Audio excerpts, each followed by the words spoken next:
Kryesisht rastet që vijnë të unë, janë rastet të situatave aktuale, të traumave, të anktheve, do thotë janë gjendje të rënduara emocionale, që shumë shpesh edhe vetë thojnë, i kam gjithçka, jam krejt mirë, po nuk e di pse po çona pa vullnet për gjumit.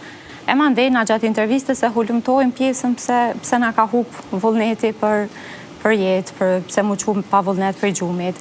Edhe mandej gradualisht, sikur që e thash edhe ma heret, filloj me proceset e protokolleve të para, fillestare, për me pa deri ku më shku edhe qysh, për me pa se kujt muj me fillu me njëherë me protokolle dhe ato përqëmëri që i ka pas me fillu mi pa të vetja dhe rezultati me ndodh. Mirë po, gradualisht shkojmë edhe me tjerë që pak ma ka dale. Me stade më atleta, shkoj me protokollet fillestare për mu bind njëherë se sa kam indimu terapia, tek mandej me futën proces. Nga rastet që ke, nga përvoja që ke, si është shoqëria jonë sot? Janë të shumta rastet, janë të vështira rastet e tilla? Çfarë gjendje është shoqëria jonë? Në përgjithësi, na si shoqëri nuk jemi të gatshëm mi pranu hala vështirësitë tona që i përjetojmë emocionale, edhe me një situatë kulminante. Nuk e akceptojmë as vetën, nuk duam ta njohim as vetën. Hala nuk jena të gatshëm mi pranu ato, dhe kemi një situatë kulminante, kur kemi atë shpërthimin, edhe jalojmë fajin një ditë të vështirë në punë. Ama që dita e vështirë në punë ka një shkaktar shumë më të madh paraprakisht. Edhe na si shoqëri hala nuk jena të gatshëm i pranu që ata.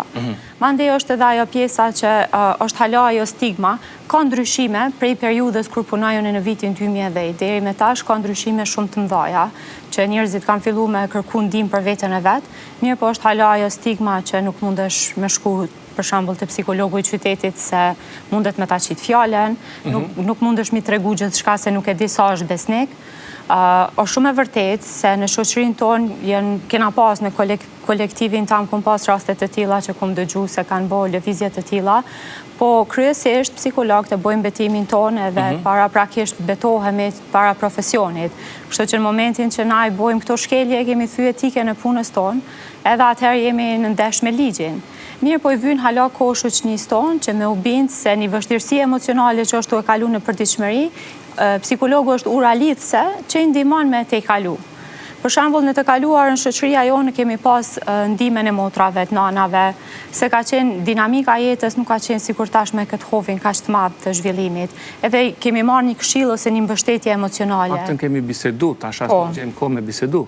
As nuk gjejmë kohë me bisedu, po dhe mundohemi shumë me rujt njëri tjetrin. Mundohemi me rujt motrën, mos ta mërziti, mos i tregoj vllaut se i ka hallet e veta. Edhe ajo shkon secilën herë tu e lon gjurmën e vet derisa vjen një moment që shtetesh për murje dhe nuk din mo ka me majt. Që kjo është pjesa kur psikologu është ura lidhse, që ty të ndihmon me veten tone, mi gjetë rrugën të vetja jote, të ndihmon me u shkarku emocionalisht, mi trajtu një çështje që ti e ki aktuale ose të mahershme.